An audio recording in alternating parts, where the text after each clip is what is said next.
My name is Brian Lloyd. I'm the Corporate Manager of Occupational Health and Safety for Government of Saskatchewan. I've been with the Government of Saskatchewan now for closing in on just about a year. Prior to that, I worked for the RCMP for the last 10 years. I looked after their health and safety program throughout Alberta and Saskatchewan and Manitoba. So I have a little bit of experience and background where workers are regularly exposed to violence or assault in the workplace. In terms of housekeeping, I'm going to get to our housekeeping items. Housekeeping items, in terms of fire, this is the main fire exit here. There's a stairwell that'll lead you downstairs. The muster point is the parking lot adjacent to Victoria Ave. It's a very clear muster point. Washrooms are out here on the right-hand side. Go through that area. I want to thank everybody for their participation. This is the first time we've done a session like this, where we've opened it up to all the government of Saskatchewan and making good use of our virtual learning by way of Skype and Link. So thanks everybody for their patience and participation in this. There is an agenda for today's session, so folks that came in through the table and signed in would have received an agenda, but I'll go over it. Basically, we at 11 o'clock we started off. We've got some opening remarks. We're going to call up Deputy Minister to lead off the session with some opening remarks. From 11:10 to 11:35, we're going to have a session delivered by RPS. We're going to do a question and answer period from about 10:35 or 11:35 to 12, and then we'll end the session right at 12, and we'll make sure we're wrapped up on time by 12. The Government of Saskatchewan takes health and safety seriously. We have a very strong health and safety program. We have a health and safety champion committee and culture. Over the past period of time, we've had a couple of incidences where employees have been assaulted on their way to work, and we thought that this session would be a good session to provide general information about community safety. And the best organization to lead that is the local police jurisdiction. So we have Regina Police Service here today to lead that session from a community perspective. And before we get going to that, I'm going to call up the Deputy Minister of Central Services, Mike Carr, who's also our co-chair of our safety champion, to provide some opening remarks. Thanks, Brian. First of all, I should let you know that I've known Brian for a year and actually knew him a bit before that. This is the best dressed I've ever seen him. So you guys have really provided him with the incentive to pick up his game a bit in terms of his dress. So that's really good to see. Ailey, you may quote me if you wish. It's a great pleasure for me to be here because, first of all, those of you that don't know me, safety is something that I live and breathe and think about a lot. I formerly was Deputy Minister of Labour Relations and Workplace Safety, and so I spent 10 years in that role trying to advance the safety of the province as a whole from a regulatory perspective, but also from the Government of Saskatchewan's perspective by starting a conversation with my deputy colleagues about what our role and responsibility is to ensure the safety of our workforce. From a practical perspective, I've spent the better part of 40 years addressing safety concerns on behalf of employers and workers. And so from a purely pragmatic and almost selfish perspective, safety is something that gets in your blood. It's something when you think about, you carry into your personal life. You take it to the lake, you take it to the beach, you take it to the golf course, you take it to doing your routine household maintenance, standing on a ladder, putting your Christmas lights on, or doing the painting. But one of the things that I find that's a bit of universally a concern for me is that we often get very busy in our personal lives. We're very busy doing what we need to do on a day-to-day basis, that we don't necessarily take that 30 seconds to think about our own safety or the safety of our friends, our families, or our colleagues. Today is important to me because it's a way for me to reinforce and for us to reinforce with each other a positive message about the value of situational awareness. And situational awareness is simply where are you in relation to risk or hazard, and what activities are you engaged in that may pose a threat to your personal safety or to the safety of the people you work with or your family members. And it really is something that applies universally, whether you're in the boat fishing on a weekend, whether you're on the golf course during a lightning storm, whether you're going for a walk, taking the dog for its daily constitutional, or whether you're engaged in the activities of your employment. And from again, a very practical, pragmatic approach, one of the things I'm inviting you all to think about today is who's responsible for my safety. It has to start with us as individuals, but we need to take that, and our role as an employer is actually to try and generate that awareness in you so that you can go forth and be safe in the day-to-day activities that you engage in for yourself, for your family, or on behalf of your employer. It really doesn't matter whether we're talking about driving your motor vehicle, whether you're riding your bike, whether you're walking. Situational awareness will always create an opportunity for you to have an early warning system that will tell you where there's a risk or hazard you need to pay attention to. I'm really, really pleased to see Sergeant Ward and his colleague here today, because the Regina Police Service truly are the experts. They deal with a lot of the realities that cause us to have coffee roll conversations. They deal in a very pragmatic way with what it is that people experience that puts them at personal risk from a public safety perspective. And it's an opportunity for them to share not only their wisdom with us, but also give us, I think, a sense of where our risks are at, and give us a sense of and an understanding of how large those risks are, or how manageable those risks are in reality. There is a tendency, because of social media and because of general media play, for us to get a sense that we're at risk to a far greater degree than perhaps we are. One of the things that I'm an avid reader of Maclean's magazine. Maclean's periodically produces an index based on Stats Canada reports of police intervention, criminal activity. And we tend to think that, boy, we really must be unsafe here in Regina, because we're either number 4 or number 5 on the list of highest frequency crime rate.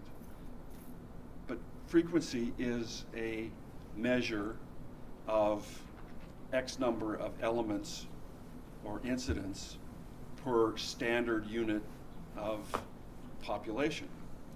And we're a relatively, mid to small size city. We're not a large metropolitan center, which has, in fact, a much greater incident of crime, but a relatively smaller frequency because it has a larger population base. So there's an opportunity here for us to think about that, put that into context as well. But without further ado, I want to welcome you all here, and I want to thank you for taking time out of your day to share this important information. My hope is that you'll carry it back into your workplaces, and you'll insert yourself into those coffee roll conversations with a little bit of information that you gained here this morning. So thank you very much for your attendance. Brian, without further ado.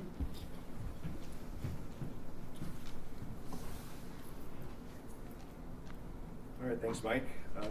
So at this point, I'd like to introduce Sergeant Casey Ward. So he's a 20-year member of Regina Police Service. Lots of experience, community engagement unit, currently 15 years with SWAT, 12 years teaching advanced tactics at the police college, firearms, self-defense, taser, ASP baton instructor. He's worked in various units throughout his career: patrol, stolen auto, street gang, major crimes, property unit, service center, and patrol NCO. So we'll call Casey up to go through session.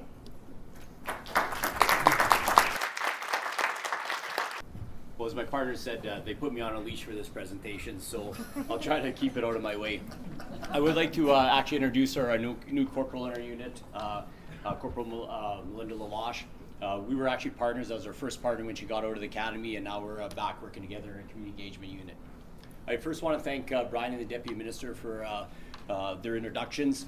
And there's some good points that we'll get into the presentation, and I always laugh because you brought up the Macleans, and that drives me nuts because I travel across the country and everyone says I've been on a SWAT team for 15 years, going these are like, man, it must be fun to live in the most dangerous city in Canada, and I'm like, no, it's not. And we'll get into a little bit of why some of those perceptions and stuff. But I always say this: if it was as dangerous as Maclean's made it out to be, I probably would have moved. I got 3 kids, I got a wife, my family's here. If it was that dangerous, I'm telling you, we had lots of job opportunities when we were younger. My wife and I decided to stay in this city because we love this city. It's an absolutely safe city. There's crime. Everywhere there's crime. So today we're going to talk about what you can do kind of in your personal lives. Brian talked about a couple incidents that where the conversations started to come. The have us out talking. So we're going to talk about some stuff you can do in your personal life with dealing with situations, and we're going to talk a little bit about active threat and stuff that could happen within your workplace and some of the trends and stuff that has happened. One of the things I really like to do is put things into context and tell stories. Luckily, I've had a great career over 20 years, 15 years with our SWAT team. So we've been able to see, a few things around here, but really put into context what's happening, what's driving crime, why there seems to the perception that there is more crime out there, and kind of give you an understanding and let you know that it is a very safe place to live. Now, I also understand we're being streamed across the province. We work closely with our other municipalities and with the RCMP, and the trends that we're seeing across the province or in Regina is happening across the province. So I'll tell you a little bit about our unit and what we do within the city. There's units like ours throughout the province. So a lot of times when you do this presentation, if it was just within the city, we'd be given a lot of crime stats out.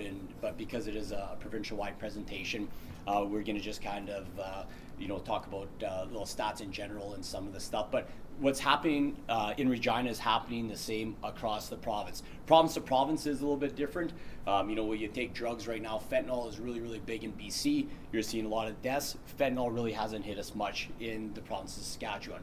We have problems with different drugs. And even give you a little history of drugs as we go on. It's actually interesting to see the history of drugs in this city and why, how that spurred on crime, and why we're kind of seeing some of the issues we are seeing today.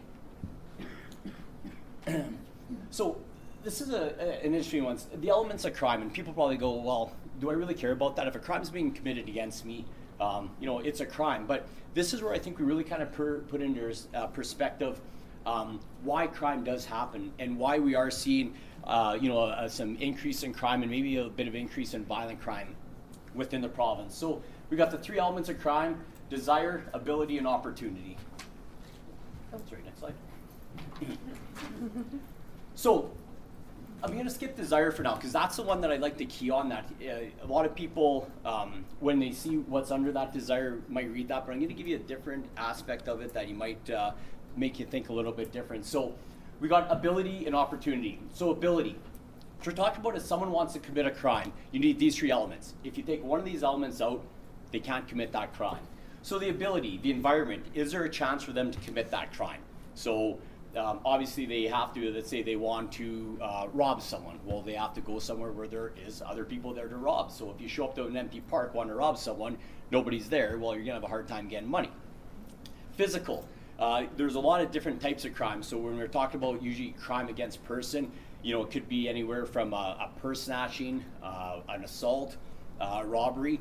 And even when we get to the desire a little bit, some of those crimes and how those crimes are committed are very important. I think you'll understand maybe why those crimes are happening and maybe why we might be seeing a little bit of a trend, maybe more towards a violent crime. When we first started, we talked about Billy, we saw a lot of purse snatching. People would just run up, grab a purse and run away. Recently we've seen one where there's been a bit more confrontation, not just the, grab that purse and I will get into the desire. And habitual. Sometimes there is really bad people out there that their whole lives are involved in crime. We deal with them. We try to get them help. Corrections deals with them. Try to get them rehabilitated. But every once in a while, there's just people out there that commit crime. We can't get them out of that cycle, and very, very low percent. But I basically want to say there's bad people out there. Doesn't matter if you're in the smallest community to the biggest area. Everyone's, there are some people out there that their daily goal is just to commit crime, don't really care about it. That's the only means that they have. Opportunity. So is there people around? If I'm going to do a purse snatching or I want to rob someone, do I want to do it in a place, right here, right now, where there's 2 armed police officers and, over 100 people? Probably not. The opportunity where someone's walking alone. When people are looking to commit crime, they're always looking at these factors. Now, there's some great comments about minimizing risk. And when, as ourselves, we're always kind of looking at those risk factors. Bad people are doing the exact same thing, but are opposite, right? They want to see who the easy targets are. Is there people around? And we'll get into kind of some of the different crimes we see within the city. And I think you'll find a lot of the crime that happens within the city is crime where they really don't want anyone around. They don't want to hurt anyone. They just want to, break into a house or get that money for some reasons. I should say the other thing too is sometimes, a lot of times I talk real fast. So I told her if I am talking too fast, please, and I guess maybe getting a little too close to the camera, they're probably going to PA going, man, that's a very nice chin you have. So just let me know if I need to move back. And the last of the opportunities, if they see what they want, a lot of times they, people want money or they want, cell phones or stuff that they can sell. And then low risk, high reward, right? So, if someone's going to go into a bank, and they have an elaborate plan where, you have a getaway driver, you got firearms, you want to hit that vault, kind of like the old movies you see. Compared to, I just want to, someone's left, I'm in a restaurant, I see that cell phone that I went to buy a cell phone the other day, they're $1,000 now. Like, your computer at home is worth less than your cell phone, and it blew me away. I know I'm probably sounding old here, but it blew me away that a cell phone. So think what people can sell those things for. So if I'm at a restaurant, I just leave that on the table and I go up to grab my coffee. That's a really low risk. I can just walk by, grab it, and run out. So the low risk, high reward. And most of the crimes that we see are the real low risk. They don't want to see people around. They don't want any of that confrontation. So getting back to desire. So desire, we got the three things. They want something, they think they have no choice, and self-entitlement. So a lot of people say, okay, they want something. So what do they want? Money, something to steal, to make money. But what do they really want? What do you think they really want out of it all? Why do you think a lot of people commit crimes? Power. Pardon? Power? Yeah, we do see that. Addictions. And that is what we're seeing is really driving the crimes within the province, is that addiction. And I'm not saying it's right, but I think if you have an understanding, I got to work with a young lady in about my second year, and her mom called, said I was just over at her apartment, she has a handgun and some drugs underneath her bed. So go over there, and yeah, there's a loaded handgun. Talked to her, it wasn't hers. She ended up being in the methamphetamine addictions. And I've kept in contact with her in my whole career since there. Had a little son, came from a really good family, real nice girl. When she's when she's cleaning stuff, great worker. Bosses say one of the best workers she has. Very pretty gal. Most people, if you saw her walking down the street, would know that she's addicted. But I've also seen her where her son phoned me saying, I haven't seen my mom in 4 days. I don't know where she is. And he was 7 at the time. And I actually gave him my cell phone number because every time I'd go over there, I'd talk to him and, take him something because cutest little kid, great kid, mom's battling with addictions. Another day he was upstairs. She said, that's it, I want to take my life, OD'd. We end up going there, her son finds her. And I remember talking to her going, and I have kids going, okay, like, do you not love your kid? She goes, love that kid more than anything. I'm like, well, why do you do this? And it's that addiction. And it's something I sometimes think we don't understand is a lot of the people that are doing the crimes are feeding that addiction. And that addiction is so strong that if you take the number one thing in your life that you love, just think about it really quick in your head. And basically you say, you know what I would do? I would throw that away. I would steal from that. I would kill that. I would do anything for that addiction. That's what that addiction's like. And that's why we are seeing a little bit of that rise in crime and really why people are doing these crimes. Someone said power. You're right. There are some people out there, kind of in the gang world and stuff that they do it to intimidate people, the self-worth. But a lot of the crime that we are seeing is that desire, and it is the addictions. So it's one thing, as a police force, enforcement. Obviously, we're out there. Someone breaks the law. We have to deal with them and put them through the court. But we're really working with our other services to help because if we can help curb the addictions and help that, then it is actually going to reduce our crime. So if you take all these and you see, lately we've had a rise in break and enters in the city. Everyone's going, man, it's a break and enter. And you know what? Yeah, when your house is broken into is one of the worst things that happen. But I would say out of 100 break and enters we have, 99 of them are when nobody's home because they want the low risk. They don't want anyone. Most of the time, I worked in our property section. We saw it during surveillance. They knock on the door, they ring the doorbell, if someone comes to the door, they'll give an excuse like, can I shovel your driveway, or I'm looking for someone. But they want nobody home. They want to commit a crime. They want to get some jewelry, a TV, so they can sell it for their addiction. They don't break into. We do not have home invasions inner city. Now I shouldn't say we don't have. We don't have all our home invasions that we see within the city are either going to be drug or gang related. So if you're in a world where you're selling narcotics, you're involved in the gang world, we have seen some home invasions. But I'm talking about the average person in here that goes to work. We just don't see where people are kicking down doors when you're home. They want to get into your house, steal a few things, get out of there without being seen, and fuel that addiction. So basically, I just want to kind of give you that context, because I think we all see through social media, through crime stats, that it is going up. And even myself, I'm going, are we safe here?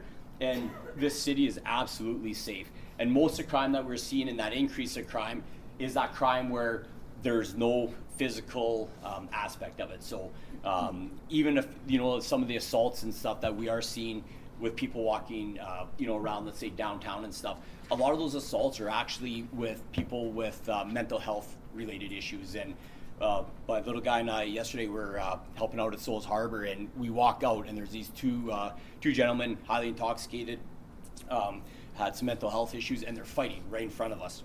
And I wasn't working at the time, and my little guy's 11. He's like, "Hey, Dad, what's going on?" So just asked him to stop, just kind of broke him up, sent the one on their way and stuff. But you have two people that are struggling with mental health issues, then you take narcotics and alcohol on top of that. So that is where you're maybe seeing sometimes people downtown where there are people are being confrontational to people. I'm sure if you walk around Vic Park, there's a few well-knowns that you're walking by and all of a sudden they just scream at you. I see a few head nods there. So we have seen of that. And again, something that with our PAC team that we've been working with is some of those mental health issues. That's the other great thing about Regina, is we're a big enough city where we have a nice big Costco, but we're small enough that really, if you ask our gang section who are the main gang players, they'll name every one of them. If you ask our drug section who are the main drug dealers, they'll name them. You ask our PAC section, they're probably keyed into 99% of people that are struggling with mental health issues. So we're small enough that we do know what's going on with the city and are able to try dealing with that. So what can you do for your own personal protection here? So you can arm yourself. So I kind of like Donald Trump, he makes me laugh, but I'm not talking about going out and buying a handgun here. So we have a different acronym for Army. So the first one, awareness. Yeah, no, keep going, sir. Yeah. Recognition and minimization. So awareness. Eliminate distractions. So I talked about that little $1,000 cell phone that I'm sure some of you guys are on right now. You're bored with the presenter up here, so you're checking your Facebook. But walk downtown and just watch people. And I always like those videos where you see people, you'll see them on Facebook whenever they're walking, they run into the pole or they run into the pond. Just watch downtown. There's no situational awareness anymore. I got to teach the police tactics out for all the recruits that came through advanced police tactics. And this is something we talk about, as the deputy minister said. Doesn't matter if you're on your boat fishing or you're a police officer, whether you're going to SWAT call or maybe you're just going to break and enter, is that situational awareness. Even we struggle with this with our police officers, because now we have a computer in our car. So we're looking at what calls are out there. Our best cops were 30 years ago when they had nothing in their car and the only thing they could look at was the street. Now, even when you're driving, I know you guys would not do it because it's a ticket, but on the way home, you're checking your cell phone. Like, we can't get away from checking these things. So our situational awareness has completely gone out the window.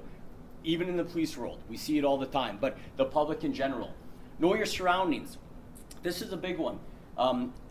If you're, depends where you work. Like sometimes you work in, maybe an area, we see a lot of people downtown have to park maybe a few blocks away, head into areas where maybe there's kind of some more lesser desirables and stuff like that. But know your surroundings. When you're walking, keep your head up, see what's around, because there's a lot of stuff that you can do to prevent.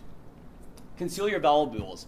That's the other thing, and we haven't seen as much here, but huge in the States, people walking with their cell phone, someone just walking by, grabbing that cell phone right out of your hand and running, right? And before you know it, your $1,000 cell phone's gone. So purses and bags close. And you know, when my parents first went down to Florida, you know, I said, take all your jewelry. I was paranoid. I'm like, don't wear all that jewelry and stuff. And we're not saying you have to, before you leave work every day, you know, take all your jewelry off and stash it. But if you have a purse, keep it close to you. Don't have it swinging around. If you have a cell phone, you know, keep it in your pocket. Just try to keep that risk and minimizing those things that someone could just come grab from you nice and close to you. Never leave items unattended. We have so many calls on this now where someone says, I was at a restaurant, my phone's gone, my purse is gone. The other thing we see a lot is people leaving their vehicles unlocked. And I'm gonna raise my hand. I did it last week. I've always been one that locks my doors. One night I didn't. Someone came and borrowed my sunglasses and $1.50 in change and a Tim's card. But you know, there's things that you can do. Make sure your doors are locked. Make sure your valuables, don't leave anything unattended. This is a good one. Look directly at people coming towards you. Let them know that you know you see them, right? And I'm not saying stare someone down, but just that acknowledgement. And it's even, it's funny, they've done a lot of research on this, but, and I actually just read the book Malcolm Gladwell, Blink, and just, we'll get into a little bit of gut instinct stuff, but just that confidence, just walking down, you know, not having your head down, not covering, just walking, you know, have your head up. If someone looks at you, yeah, just look at them, acknowledge, just walk by. But let them know that you see you. When I worked retail, that's the number one thing they said. As soon as someone walks in, look at them. And they say, what reason? For one, you see them, so if they're gonna steal something, right away they know that you saw them. Another two, it's that, you know, can I help you with something? But as busy you are, just look at that person, make quick eye contact, then go back to do what you're doing. Plan ahead by letting someone know where you are going and when to expect a return. So this is in one of those, you know, if you had to work late at night, you're a little bit worried, if there's no one else that can help walk you out, you know, if there's something, just, you know, let someone know. The one good thing about that $1,000 computer in your hand is if you do see something you don't like, you can phone the police before you'd have to run around and try to find a payphone, which I don't think they have them anymore, but at least you do have technology right with you, and we'll talk about when you should report crime. So isolated areas, you know, try to stick to main streets. If you think someone's following you, if something doesn't feel right, just cross the street. Go into a business. If you're walking home and you see someone and it's just, you know, that person kind of gives you that feeling, just step into a business for 2 seconds. Let them walk by, come on back out. Just put yourself in those good situations where you're not gonna have that maybe confrontation. If you see someone, and we see it lots, people walking downtown, you could tell they're intoxicated, you know, and maybe there's some mental health issues. You know, instead of walking right by them, if you can give it 2 seconds, just, you know, walk into the coffee shop for 1 second, look at the board, let them pass, go out. It's just all those little things you could do just to minimize that risk. I'm not saying that person's gonna assault you or do anything, but it just keeps you from ever being in that situation. And don't be afraid to yell for help. If someone, you know, one of the things that happens all the time is people will report crimes and will say, was anyone around? Oh, there's tons of people around. Why didn't you say anything? And again, when we talk, people don't want that confrontation. So with, you know, if something bad is happening, yell out, you know, let people know, because what you're gonna see is those people wanna get away and stop what's happening. So again, minimizing your risks, go with people you trust, plan escape route. This one, trust your instincts. That's what was interesting. Malcolm Gladwell did a lot of research on trusting your gut instincts, and we talked to our police officers a lot about that. If you're walking down the street and something doesn't feel right, probably something isn't right. And again, just do those things. Like I always say to our officers, if the hair's standing up on the back of your neck, think about, is there something else here? Call for backup, you know, reposition yourself, look around, because, you know, through the research, they'll never can really prove that we have that, you know, sixth sense or whatever, but they've proven that people basically do. They talked about the one guy watching Tennis Stars, and he could always tell when someone would double fault as soon as they threw the ball up to hit the ball for tennis. He doesn't know why he can do it, but he was 100% could do it. And they've analyzed this person, and he has no idea, but he'd go, yeah, it's a fault. Trust your gut instinct. So, you know, if something doesn't seem right, just get yourself out of that situation. You know, if someone doesn't seem right, give us a call. Have us come out there. We'll check it out. If it's nothing, we'll be on our way. And again, if someone tries to get a conversation with you, don't get into a long conversation. If someone, you know, if you're walking down the street, someone says something, hey, you know, I got to get going. One of the best things to say is, hey, I've just meeting my friend over here. I apologize, I can't talk. You know, I got to meet my husband or wife. Let them think that there's someone else going to be right there. But just don't get into that long conversation and stop with them. So if you're confronted, just try to get some stuff for us. Hopefully this doesn't happen, but try to get some identifying things, especially if there's tattoos, birthmarks, something that we would be able to help you out with later if a crime is committed. If someone wants your property and they're saying they have a weapon, please give it to them. It's not worth it. I still remember one of the saddest cases was the situation that happened at the 7-Eleven on Cavendish where some stuff got stolen, a person confronted them. Unfortunately, the kind of good Samaritan ended up getting stabbed and lost her life over, I give the guy absolute credit. He was trying to do something good and stuff, but we always say to people, whether you're at a bank or anything else, everything's replaceable. Your life isn't. So if someone really wants something, hand it over. Give us the opportunity to help solve the crime, but it's not worth anyone's safety in here.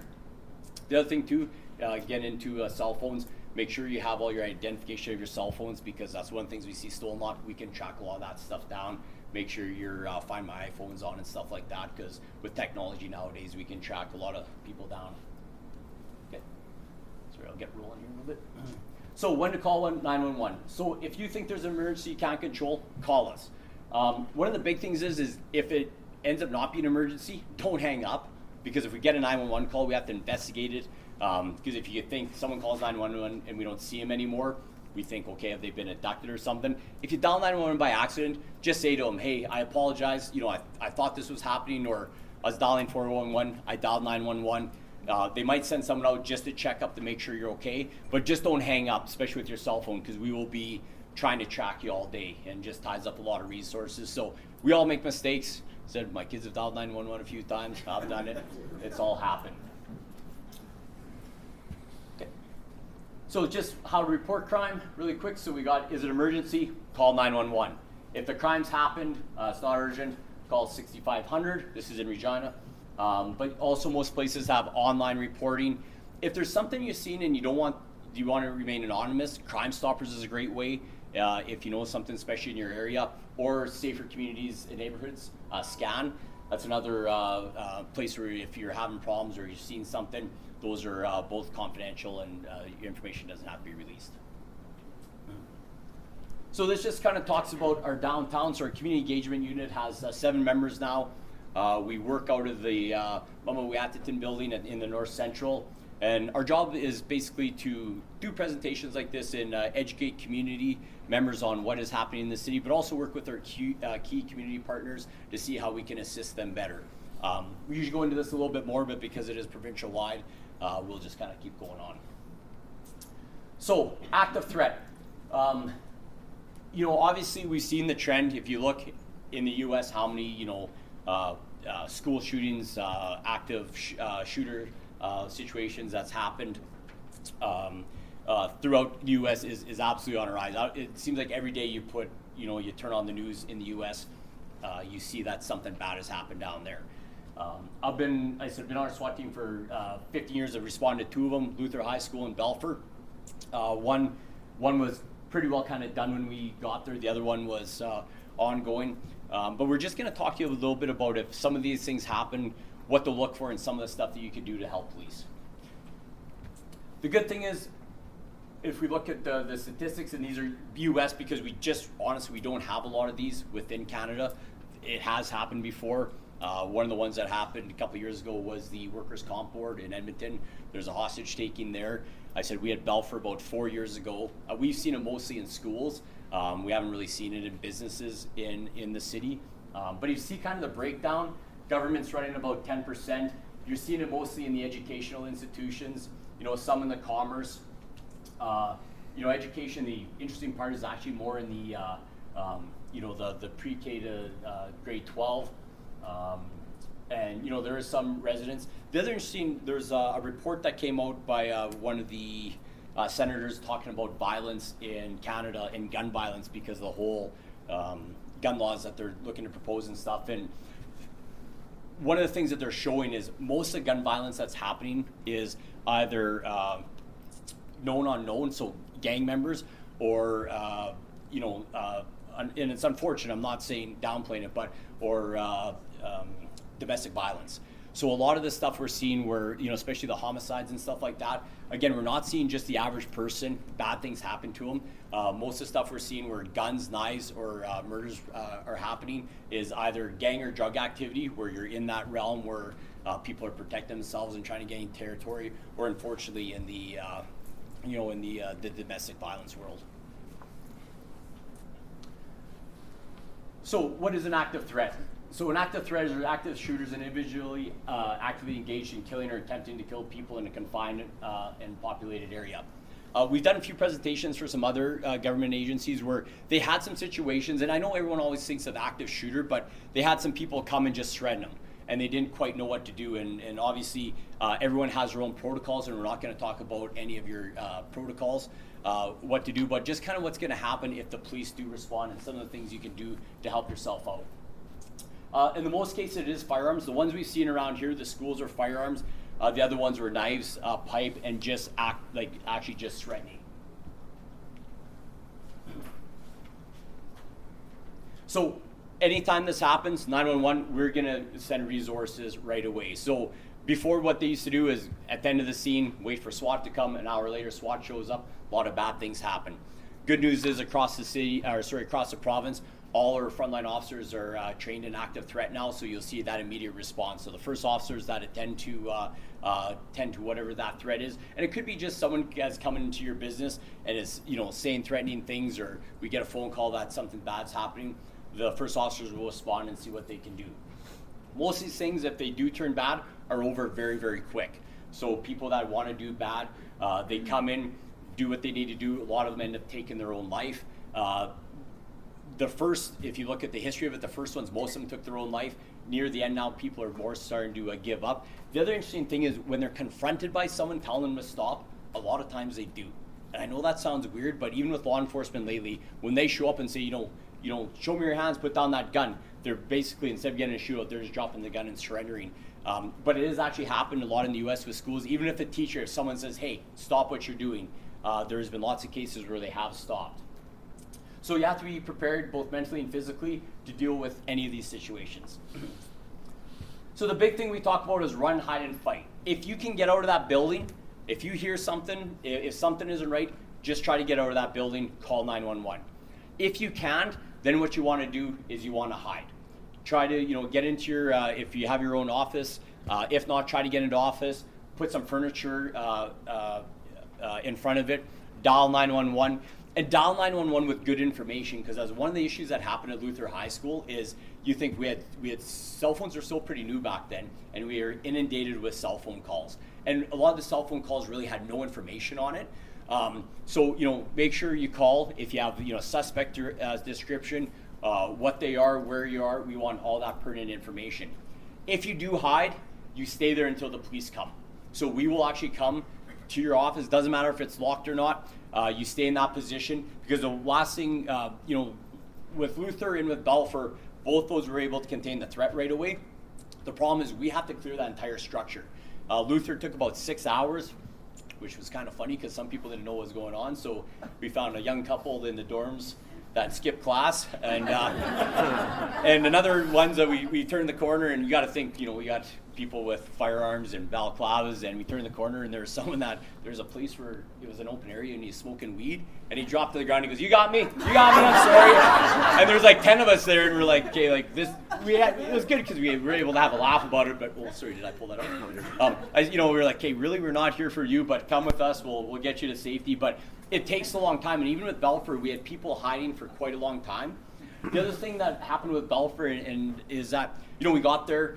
The people that we were dealing with were making sure that threat wasn't in there anymore, and we started getting a bit of conversation. Well, can we go out this door? We want to do this. Can we go get our jackets? When the police get there, they're going to say, listen, we're going to get you to the safest place and get you out of here. So if you need your purse or whatever, we will get that for you when the scene's secure. But our biggest thing is to get you away from that situation. So don't worry about your jacket. If it's cold outside, I guarantee we'll get you a warm place to be. Your personal belongings. It's probably the safest place you're going to all your stuff will be, because it's going to be flooded with cops. But and the other thing I know people are worried about is the media. Walking out, because there probably will be media there. But we are going to just take you to the safest place we can. Just please listen to what we're saying.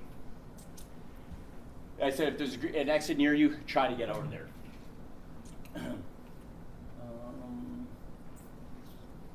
Next one. Yeah. So yeah, call 911, identify yourself. Let us know what kind of weapons being used. You know, if it's even just a physical assault, or if you think it's a firearm. If you don't know, you know, if you go, I think I saw someone, because a lot of these come in, it's not actually a threat yet.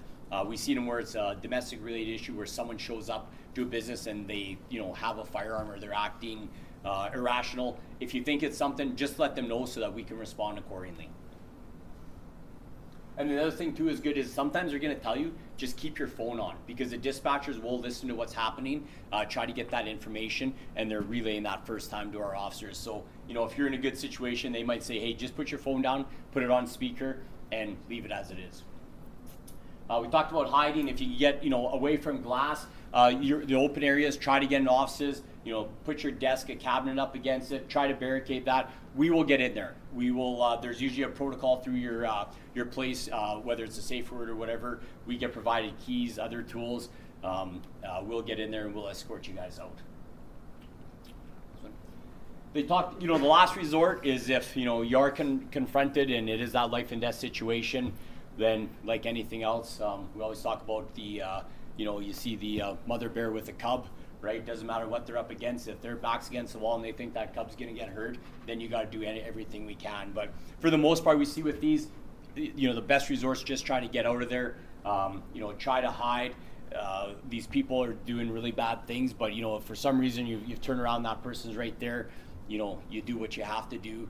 No holds barred. You're not going to get in any trouble for us if you're protecting yourself. So, and I said, they'll usually stop. The other thing too is just tell them, stop what you're doing, right? Yell it out there, because it actually has worked. It still blows me away, but just telling them to do that has actually worked. So if you hear, you know, if that threat stopped, you know what's going on, just stay where you are. Don't try to come out.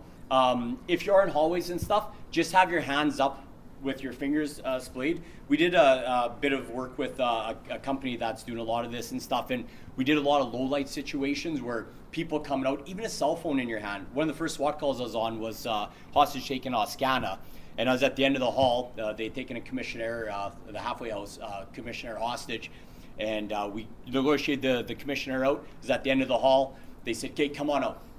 So the guy goes, after a long standoff, goes, "Yeah, I'll come on out." He was already had committed 3 murders. And they said, "Come out with nothing in your hand." So he came out, and I almost shot him because he had, so I was 50 feet down the hall, he had a carton of cigarettes he wanted to take with him and smoke. But you think, you know, we're jacked up, low light, they smashed the light out, it's 50 feet away. It looked like a gun to me. Now, luckily we had the time and distance and didn't shoot him. But when the officers are going there, they're going to be amped up. Don't, like I said, don't take anything in your hands. Just have your hands up, have them splayed so that the officers can identify them. Because we don't know, if the threat's still happening, we don't know who the threat is. So, you know, obviously, you guys all look like pretty nice people, but, you know, you never know who it is. So we just ask you to listen to commands. We're not going to stop to talk to you, other than maybe, do you know where the suspect is? If you don't, they're just going to be funneling out, and they'll get you in a nice, safe place. And all the time we'll have EMS, fire, everyone will be there to ensure that you're okay. Don't run at the officers, because I said, you know, there has been some incidents. You got to think, we don't know what the threat looks like. I know in your mind, you know, hey, I'm not the bad person, but all of a sudden you have 40 people running at you. You know, I'm not saying calmly, because no one's going to be calm. I remember when we rolled up to Luther, we had students running at us left, right, and center. There's 4 of us that got dispatched. We were going to the front door. I had authorization to go in and deal with it, and we had kids running at us. And you're going, okay, we know it's a kid, but is it one of these? You know, what's going on? Are we letting them run away? And one thing is if they run away, it's not the worst thing in the world, because the threat stopped, right? We'll find that person, I guarantee you, but at least that threat has stopped and they're not hurting anyone anymore. So the other thing too is, if you are injured, officers, their major first thing they're going to do is make sure the threat stopped, because stopping to help you, there could be more threats. The first officers go through, just do a sweep. They'll probably, you know, ask you a quick question, you know, tell you what to do medically. All our officers are actually trained in advanced medical, so they might tell you, you know, if you are injured, what to do, get in a safe place. But we'll have people coming in right behind, especially in, you know, all our municipalities. throughout the province. Lots of officers responding. Someone will be there right away to help you. But the first officers, everyone wants to be like, oh great, I'm safe. Don't be surprised if the officers walk right by you. So I know I'm a few minutes late. Sorry, Brian here, but basically open it up for some questions. Yeah, just to kind of cover off both aspects, we'll have questions answered here in the room, so stand up, raise your hand and let us know, and you can ask questions here. For those folks who are attending this session virtually, just type in link your question, and we'll have one of our team read it to Casey, and then we'll be able to record it. So does anybody have a question in the room here? Go ahead. It's not really a question. I'm wondering if you can provide information to people about what happens when a 911 call is placed. If I understand correctly, it can be quite frustrating for people when they're in a situation and they're all worked up and excited, and there's a little bit of transferring of calls and getting information, and I think if people understand that background, it might put perspective if they're in that situation. You know what, that's a great question, because you're right. So the call comes into our dispatchers, and I'm telling you, spend a night with them. I think our job's hard. Like how, you're dealing with people that are intoxicated, people that have had the worst things, happen to them. But yeah, what happens is, especially when something bad happens to you, whether it's an act of theft or just, someone's breaking your car, you're usually pretty amped up. And a lot of people get frustrated because they're asking you questions, and you're just saying, get the cops here. Now, what you don't know is we have dispatchers then, we have call takers that are taking in the call, but we actually have dispatchers dispatching. So although they're talking to you on the phone, we have police resources going already. But they want to ask you those questions for one, so we can properly respond. So, if it's, I was just assaulted or someone's breaking into my car, okay, we might send 2 officers. All of a sudden, if you're calling, hey, there's 30 people out in front of my street, it's a gang fight, well, they're gonna, send multiple officers. So that's when you do call. I know it's tough. I've called 911 in my car before, broken into, and if I heard that call, they probably got 0 information. But try to have that key information, especially with cell phones, where you're at. I know that sounds dumb, but before we used to always be able to peg phones just through landlines, right? We'd say, yeah, you're at this address. Now with cell phones, we don't know where you are. So who you are, where you're at, and what happened. Try to get that out right away, and you're gonna get a ton of questions, and people get frustrated, but they are trying to help you. The other thing they're trying to do is, the quicker they can get suspect descriptions, not only for us to help, but also helps you with your memory, because the longer it is, the more things you see, the more things you can forget. So, right away you might say, I remember the person has a tattoo right under their eye, right? When officers talk to you half an hour later, you might not mention that at all. We go back through that call, look at that suspect description, come back to you, hey, you mentioned that this person had a tattoo under their eyes. So, but you have to realize when they're asking you those questions, we already have a response coming to you. So we have police, all across the province. We're spread out all through all the cities, and we get, what'll happen is everyone's on GPS, so they'll say, yeah, you're the closest to it. Go help this person out. The other thing they do might be frustrating is prioritizing your call. So if your car's getting broken into, even though it's in progress, you want cops there right away. If there's a murder happening, a gang fight, it might be a little bit of a while, so they actually prioritize right from the start. So the more information you can give them, is anyone being hurt? Is it in progress? Is a suspect still there? A suspicious person, what are they doing? If you provide as much of that information, we'll be able to get there a lot quicker.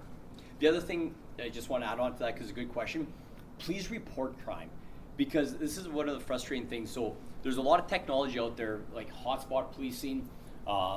Even we review trends every year, and analyzing and predicting crime. So we'll go to a house and be like, let's say a car got broken into, and we go talk to them. They're like, yeah, this is the 20th time this has happened this month on our block, and we're going, well, we've seen nothing about it. If someone's being hit hard, like if we're getting suspicious people constantly being called in this area, we're going to direct resources to that area, more police presence, see what we can do to, if it's the same person, we'll try to deal with that situation. But if something does happen, crime, even if it's petty in your mind, let us know, because you're probably not the only one, and then we can deploy resources throughout the city more appropriately. No, what we're going to get you to do is just repeat the question so virtually folks Oh, can actually sure. hear. So go Yes. ahead. What is reasonable force? Because for me, reasonable force would be different with somebody else, but if somebody broke into my house and I took a bat to their knees or something like that, okay. Yeah. How would you define reasonable force? And if that person were to sue me, then because sometimes it seems like the perpetrators, if that's the right word, have more rights sometimes than the victims in situations like that. That's a real tough question. So the question is, what is reasonable force? The situation said is, someone broke into my house, how much force can I basically use? And really, if you look across the province, we've been dealing with this ever since the Bushy incident happened. But we haven't had a lot of cases. There's another case where it was down in the Maritimes where someone broke into the house, firearm was discharged, they were convicted and ended up being overturned. And I'm telling you right now, there's really no set answer for this. And you talked about two different things, because if it's criminal or civil, right? Because criminal, they're looking at will there be a conviction? Basically, in civil, you're looking at that 51% balance of probabilities. What I can say is, if someone is breaking into your house and they're trying to hurt you or your family, you're going to do everything you can to stop that. Absolutely, right? Where you see a lot of these cases get into trouble where, okay, someone is in my garage stealing my lawnmower and I took a bat to them, right? Well, it's personal property, right? And I still, the big things coming out is how much can you defend your personal property also, right? And I think you really have to realize, though, is even confronting that person, is that worthwhile to do? Could I, in my house, if they don't know, can I, phone the police, become a good witness and get them there? I get if someone is attacking you, then absolutely. If they've instigated that and attacked you, then you do anything necessary to make sure you go home at the end of the night. I'll tell you that right now. And, obviously, I can't ever tell you would you be charged or convicted or anything like that. Where we see most of the issues, though, is when it comes to property. Someone was in my backyard, so I went out and beat him up. Well, there's a lot of difference between someone affecting your property and someone actually affecting you or your family members. So I can't give you a definite answer. I know the courts are even actually working through this whole thing still, but I hope that kind of sheds more light. I think one of the things we see is people sometimes, and it is something that we have seen with courts, is do you put yourself in a situation where you kind of didn't have to put yourself in, if that makes sense? So if someone is in my backyard and I went down to my gun safe, loaded up my gun, went out there, well, could you have called the police, locked all your doors and said, yeah, there's someone in my backyard? Like, he hasn't done anything to affect you personally.